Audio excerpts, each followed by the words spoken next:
Ikasiren eskutik, hasi ez ziren non edo non bideo podcasta. Hasiera eta heziketa gaiak izpide gurasoentzat. Kaixo guztioi eta ongi etorri non edo non bideo podcastaren saio berri honetara. Uda betean gaude eta gaur elikadura izango dugu izpide. Jakin nahi dugu zein izan daiteken elikadurarik egokiena umeentzat eta gaztetxoentzat udako urteko garai honetan. Gurekin dugu horretarako Alazne Agirrezabalaga nutrizionista eta dietista. Kaixo. Alazne. Zer moduz? Oso ondo. Ongi etorri gurera, eta gure solasaldiari ekin aurretik Xabier Berasategi txirrindulariak egin dizun galdera entzungo dugu. Non entzuten dut, umeentzat espreski saltzen diren jakiak ez direla osasungarriak. Hala alda. Bai, hala da.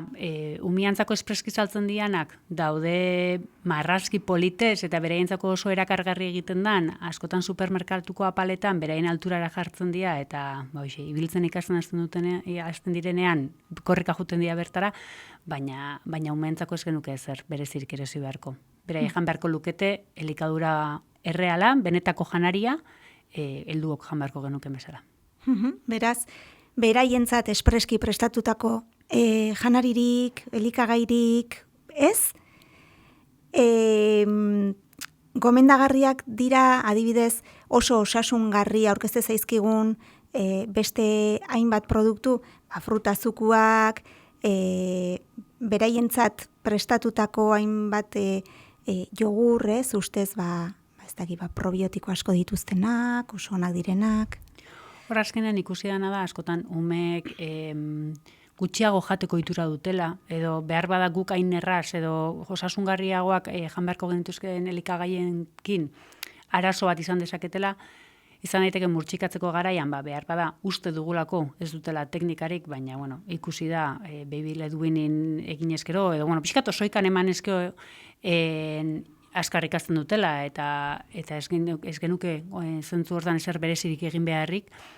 Bestetik, jogurra esan digute esnekiak oso garrantzitsua dela eta gutxieneko bat hartu behar dugula, eta behar bada jogur natural batera ez badira ohitu, ez dute hori jateko erraztasunik, orduan, zapore, azukre, kolorante pila batekin eskaintzen dizkegu jan dezaten, eta behar bada egiten ari garena okerragoa da. Eta, pixkat beraientzako egiten dugu ere, dena honena nahi dugunez gure txikientzat, pres gaudelako, kiloan prezioz oso garestiak dian elikagaiak erostera, askoz merkeagoak direnak eta publizitaterik ez dutenak merkeagoak izan arren, horiek erosi baino, iruditzen zaigulako beraientzako espreski izan da, hobe izango da, baina, araudia nahiko eskasa da zentzu hontan, nahi izan da, Espainiako ministeriotikan hori arautu, eta nola erregulatu, baina ez dute lortzen adostasun batera iristea, eta hor gaude, burrukan. Uda garaian gaude, urte osoan zehar, baina bereziki udan ez da, eta beroa handia egiten duen garai hontan, hidratazioa oso beharrezkoa da. Hidratatzeko, ura? Ura. Erateko, ura. Egia da ura asko eratzen denean, aspergarri izan daitekela, segun zertara ohituta zauden. Freskarriak inoiz ez dira aukera bat, gustatuzko noixia meinar daitezke, baina inoiz ez da aukera bat, eta lehenengo aukera, eta mailan egunerokoan egon behar duena ura da. Ura hori, zapore pixka bota nahi balin badio, menta pixkat, edo fruta izostu pixkat, edo naturalean limoizuku pixkat bota diezaiokegu, baina printzipioz aur bat ohitu behar dugu ura edatera. Eta ura, zeren askotan eztabaida gai izaten da hori ere ez, iturrikoa edo botilakoa? Iturrikoa, arazo gabe. Euskal Herrian urro oso daukagu, iturriak parke guztietan ditugu, eta hori Europa guztian gara eredu, ditugu iturriak iskina guztietan, eta arazori gabe ura edateko aukera. Uraz gain ere, hainbat elikagaik hidratatzen gaituzte, ez da? Zein dira gehien hidratatzen gaituztenak, eta uda sasoi honetan egokiak izan daitezkenak? Pentsatzen hasi ezkero, udan ditugun frutak, dia urte guztiko urtsuenak. Beste behin ere naturak eramaten gaitu garaian garaikoa kontsumitzera.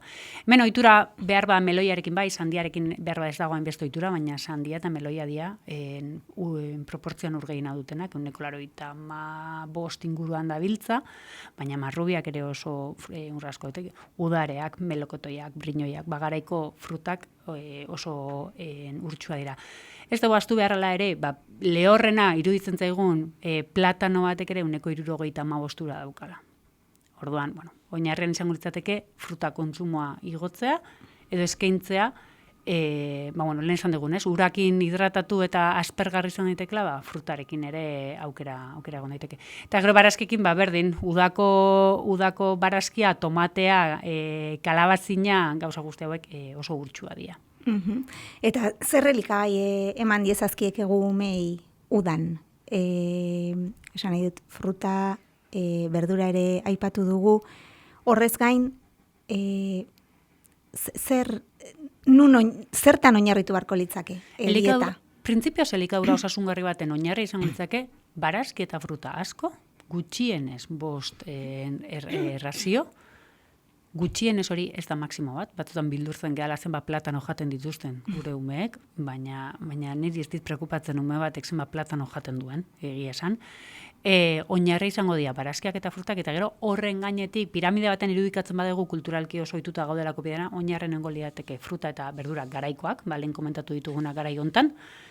Horren gainetikan zereal integralak, ogi integrala, arroza integrala, baina baita ere quinoa, bulgur, kuskus, horre aldaketa aukera ezberdinak egon daitezke, eta proteinatan aberatsa dian elikagaiak. Horre sartuko liak lekaliak, udan ere lekalea jan daitezke, bai? Hemen, azken aldian, eukitzen ditugun bero aldiak oso bero izaten dira, eta badirudi, geroz eta gehiagotan jasango ditugula, baina nixi hemen freskura etortzen danean, eltze eder bat jan dezakegu, eta bestela, errezetak probatu eta lekaleak modu freskoagoa batean jan. Ensaladan, oso onak gelditzen dialako, egosita bakarrekan, edo baita ere, hummus eta horrelako ontagarriak eginda.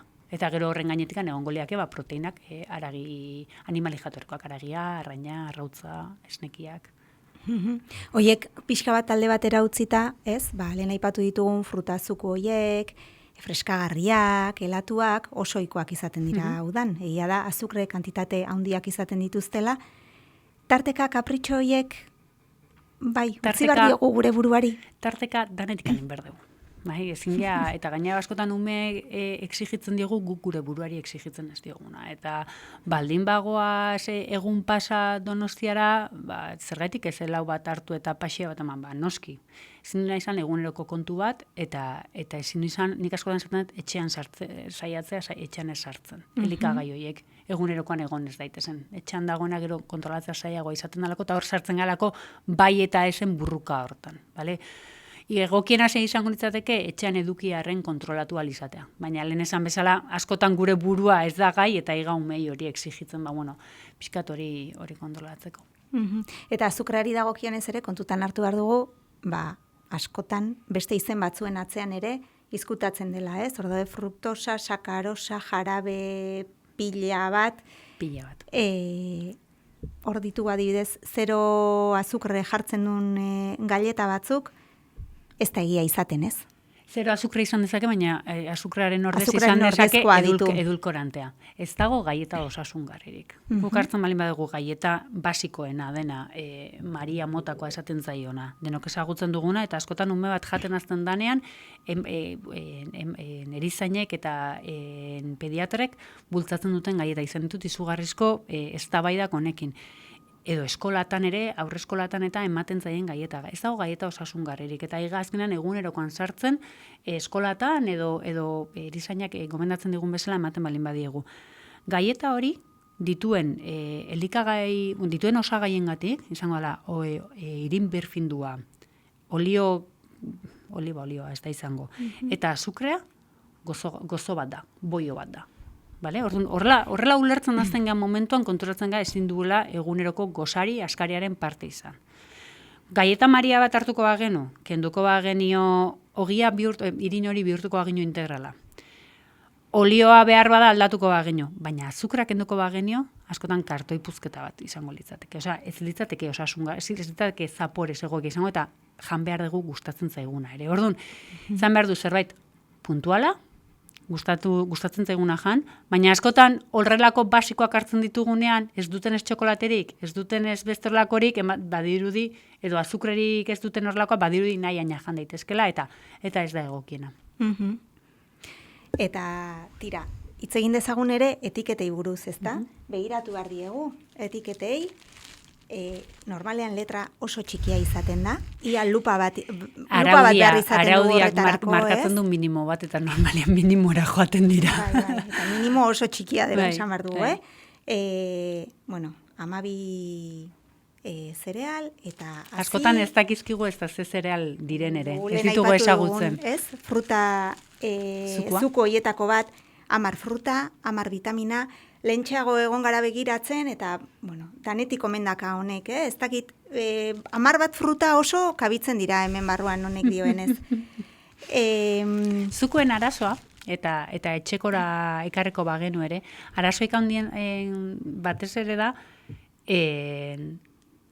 etxekoak ere ez direla osasungarriak. Hau da, azukarik ez balukiko ere, honek ziurazki edulkorantea izango du, efectivamente, sukralosa, azelsulfamato, nahi desun hitz potoloekin eta horla jarrita, azken finean, etxean egingo bagenu ere, hau garbi dago ez dela osasungarria. Baina etxean egiten dugun naranja ere, naranja zukoa ere, azken finean galtzen duena da, bere osotasuna galtzen duena da, matriza galtzen duenean, naranja horrek ikusi dugu, zuntzaz gain, askotan ezagutzen zitugun beste konposatu batzuk galtzen dituela, eta gorputzan ez duela berdin jokatzen esango genuke, bai? Nik ematen balin badizut, naranja baten zukua, azukre kantitatea berdina izango litzake naranja osorikan jan, edo zukutxo hori hartu ez da, baina odolera azukrea askoz azkarrago sartuko litzateke, piko bat egingo luke, bale? Orduan, hor, sortuko lirateke mugimendu batzuk, insulina jariatuko litzateke, azukre hori gordeko litzateke, gozetasko pasatakoa gara. Gu ez, zorionez, baina gizakia bai. Eta orduan ditu mekanismoak hori gordetzeko dala gantz moduan. Orduan, azukre horrek ez du berdin jokatzen. Hori alde batetik eta bestetik hartzen du naranja baten zukua. Nik zure ematen zuen naranja oso bat, eta garairik onenean neguan baldin badago ere fresko, jango dezenun bat. Zuritu, aletu, banaka jan, eta lehenengo naranja jaten, tardatzen ditugu, goza asko daukadanez 5 minutu. Bigarrengo naranja jaten ematen dizut. Zuritu, aletu, jazakatain beste goze, bigarrengo aia 7 minutu, 8 minutu. 3. naranja bat emango banizu. Askotan, naranja bere puntuan egon behar du 3 naranja jarraian jateko. Baina, bueno, amorratua baldin bazara, 3. naranja bat emango dizut, eta tardatzen dituzu beste 10 minutu. 3 naranja jaten, 25 minutu, ez dakizema kalkulatu ditudan, 25 minutu, lasai, patxaraz, eta osorikan bere zuntz horrekin jandut. Karo, zukoan 3 naranja horiek, 2 minutuan, fresko, eta baldin bagaude bufet batean, eta botoi bat eman da zuku gehi erortzen baldin bada, 3 beharrean 6 naranja izango dira. Orduan, bueno, da kantitatea, da asetzen maila, da denbora, orduan da gauza asko. Orduan, etxeko zukoa ere ez da gomendabera. Gustatzen zaigula eta noixiamen egiten degula, patxaraz gozaltzen degulako, zora garri, baina konstiente izan da ez dela osasungarria. Eta ez egunero hartzeko, ez da? Eta ez egunero hartzeko. Eta umekin ere beti fruta osorikan. Askotan txiki-txikia dianean, astutzen ditugu 10.000 fruta papilla baten, da ez dakit zerra dian jaten. Eta horrek gaieta maria bat botatzen diogu. Orduan, beti ez dute behar. Umeek oso ikan poliki moldatu beharko da testura, moldatu beharko da bigundu beharko dira, moztu beharko dira, hori zaindu beharko dugu, baina ez dute behar. Horrelako lanik hartzerik ere. Eta etiketetan esan dugu letra oso txikia dela, ez? Zuk esan duzu legeak markatzen duela minimo bat, eta normalean hortik inorez dela igotzen. Igotzen badia seinale nahi dutela erakutzi, ez dutela elikagai o kontzerbanterik, edo ez dutela horrelako iskutatu nahi duten ezer. Bereziki zerri erreparatu behar diogu etiketak irakurtzen ditugunean? Etikete dute gauza bat. Gure elikadura oinarritu beharko litzake etiketari gabeko elikaduran. Lehen esan izkizuten fruta, barazkiak, lekaleak, arrainak, aragiak, ez dute etiketarik.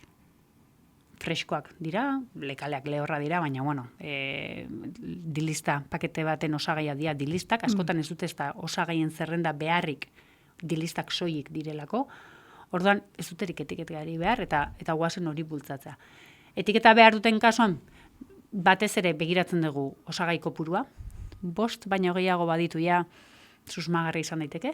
Kontuan izan behar dugu zerrendaren ordena doala kopuru maksimotik gutxienekora. Orduan, lehenengoan zer dagoen, irin birfindua baldu, ez da egunerokorako, bai? Kasu honetan zukuaren lehenengoa da ura, bai? Eta gero daka zumo bat a partir de konzentrado hau zukua baina gehiago da nektarra. Bai, legeak markatzen duen, eta orduan, orden horrek markatzen dugu. Zenbat eta gutxego, eta ulertzen ditugun hitzak izatea. Batzutan, eta horrelakoak ere, kontserbante horiek, batzutan C vitamina besterik ez da, baina, azken aldian ja ari dira bereek ere C vitamina jartzen, badakigulako guri ez digula begira atzera egiten, baina, horien atzean batzutan egoten dira, egokienak ez diran elikagaiak, osagaiak. Oiek, koloratzaileak, gehigarriak, eta azken aldian asko entzuten ari garen gehigarrietakoa da glutamato monosodikoa. Zer da eta zer eragin du horrek gorputzean? Zergatik egin dain ezagun azkeneko urte hauetan? Deskubritu alako aktibatzen dula gure zentzu bat ez geneukana aktibatuta, eta gaituna da engantxatu. Engantxatu. Orduan, ez da, bada zergaitik patata pregitu poltza direkin zenduanean ezin ez gelditu. Eta konparatzen desunean elikagai bat, adibidez, azeituna eta pepinilloekin eta horrelako enkurtidoekin, hori da, atzertzen zen hitza, ikusten duguna da, batek askotan eukitzen dute glutamato monosodikoa, baina badaude ez dutenak ere. Bia konparatzen baituzu, engantxa oso diferentea da. Askoz lehenago geldi zaitezke jatea, eta benetan asetzen maila horrik kaso egin guk badaukagu asetzen maila. Guk daukagu helduok gehiengotan puskatuta. Baina umeek badute asetzen maila bat. Askotan heldu ebesla ere harritzen gaituzte, izoski bat jaten nahi dira, eta erdian esaten dute, bete naiz.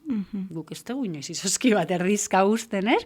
Edo, izan daiteke izoskia, edo izan daiteke edo zein, baina, guk utziko ez genuen zerbait, badutelako, badatorrelako muga bat, guk elikaduragatikan, izan dugun kulturagatikan, askotan esan digute Afrikan umeak gozea pasatzen ari dira eta zuen janaria usten, ni janaria janda ere, Afrikan dagoen egoera ez dut aldatuko zoritxarrez. Orduan, pixkat horrelako mezuek eta eragin dutena gu gehiago jatea eta gaur egun dugun arazoaren faktoretako bat izatea, muga hori naturalki ez topatzea.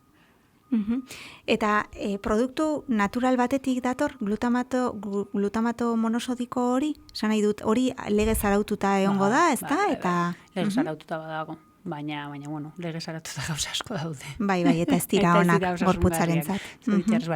Zartzen da, industriak daukan indarra, daukan pixua, eta zenbateraino interesatzen zaion guk nahi duguna, behar duguna baino gehiago jatea. Askotan, gosaria, ze pasatzen zaio ume gosariekin, askotan ez daukate goserik. Eta da, gure gizartea behartzen duna, behatzeetako eskolan egon behar dute, eta 11 arte jolas garaik ez dutenez, gozaldu behar dute, nola jungo dia gozaldu gabe? Ez dute goserik, orduan zer egiten dugu, ematen digu, gaieta txokolatezkoak eta esne basoka bat, kakao azukredunarekin, zerbait jandezaten gutxienez. Eta lehenbailen jandezaten baita ere, ez? Presaka jonbar direlako. Beti presaka gabiltzalako guraso. Orduan, hor eragin deguna da, bera izan da, jatordurik garrantzitsuena. Ez da, gozari ez da jatordurik garrantzitsuena. Ez da? Ze hori ere oso zabalduta da, Ez da. Zein da jatordurik garrantzitsuena? Edo zein, izan daiteke edo denak, bai. Nik nire lan orduen gatikan, nire jarduera fisiko maila gatikan, ondo gozaldu, gutxiago bazkaldu, eta afaldu ondoen egin badut, gero lo ondo egiten badut, ez daukat arazorik. Esan ez, gure gorputz bakoitza da mundu bat. Ezin dugu horrelako orokortasunik markatu. Entzun egin behar dugu gorputza, ez? Hori kostatzen zaigu, eta likadura naturalago batera, eta freskoago batera egiten dugunean bidea, askotan gorputza berak erantzuten digu. Pistatxoak dira burdinan aberatsak. Eta batzutan emakume hoi, hilekoa jetxi aurretik, horrelako, pistatxo batzuk askotan baretzen dute, eta da, gorputza burni askatzen dizulako. Horrelako mugimendu, zentzazioak badaude. Udari begirari gara, baina tira, gauza asko urte osorako baliagarriak izaten dira, ezta? Eta batzuetan, etxean ere gerra iturri izaten dira, ezta? Otorduak, elikadura, eta bar, eta batzutan ere gertatzen zaigu, saiatzen ari garela gure seme-alabei elikadura osasuntsu bat, eduki dezaten bultzatzen edo, eta adibidez, hamaiketakoa, topatzen dugu. Eta badoaz ikastolara, eta, fruta eraman behar duzu ikastolara, eta fruta eramaten dute ikastolara, baino gero etortzen dira ikastolatik kontatuz, adibidez, truketan ibili direla, eta, beak, ez dakit, fruta ale bat eman diola bere lagunari, eta lagunak galleta zati bat eman diola, besteak txokolate pixka bat, besteak pizza zati bat, akabo gure lana, ez? Kontutan uki behar dugu, eskolan gehienez 2 jatordu egingo dituztena, hamaiketakoa eta bazkaria. Eta gurekin egingo dituztela gainerako 3. Gosaria, askaria eta afaria. Behin entzunun zenbat egun egoten dian eskolan eta urtearen erdia baino gutxiago da. Ez? Ez egiz zenbat egun dian, seguro, 200 ez dakit iristen dan. Orduan, pixkat relatibizatu behar dugu, guraso bezala dukagun indarra ere deuki eta, guraso elkartetatikan edo bultzada egin. Ez da bakarrikan nik zer elikadura eman nahi dio da nera labari eta, seme alabari eta zer jaten du, maizik eta hor daude alergiak, daude intolerantziak, daude diabetea ume txikietan, daude gaixotasunak, eta orduan zaindu behar dugu, eta ze hezkuntza ematen ari gan eskola bezala. Eskola bezala, gauza askotan, pedagogian, zoragarria, igakizun lanketa iten, eta gero elikadura, bezat izut, gaietan mari bat ematen diogu. Edo gitxuria, nahi aina. Edo, guazen hori ere, edo jangelan, daude begiraleak, askotan emakumeak direnak, jasotzen dutenak, eta erretiratzen dugu, ume, helduagoak gai dira, erretikuak leku batera eraman, eta pixkat maila jasotzen, ez? Etxean nahiko genituzken bultzatzen diegun rutina batzuk eukitzera. Gauzatxoiek ere plantatu berdia, askotan aula barruko, gela barruko pedagogiaz bakarkan eta hezkuntzaz hitz egiten dugu, baina eskola komunitate osoa da. Lortu daiteke zerbait, eta hor topatu itzakegu guraso batzuk ez dutenak osoa doz, eta pentsatzen dutena inposatzen gabiltzala, baina, denen hobo beharrez bultzatu beharko genuke. Eta emango zen iguke aholkurik, elikadura ez dadin etxeetan burruka zelai bihurtu? Bat, lehen esan izuana, etxetikan osasungarria ez dana eta eguneroko jateko ez dana, kentza edo murriztea, edo neurtza gutxienez, ez? Gaieta batzu badaude, gustatzen zaizkelako eta noixian behin, baina jakin, bukatzen dianean, bada, paketat, hilabete bat. Iraun berdit. Lehenago bukatzen bada, hilabete pasa arte ez dugu erosko, eta umeak ere kudeatzen denboran eta joan daitezen.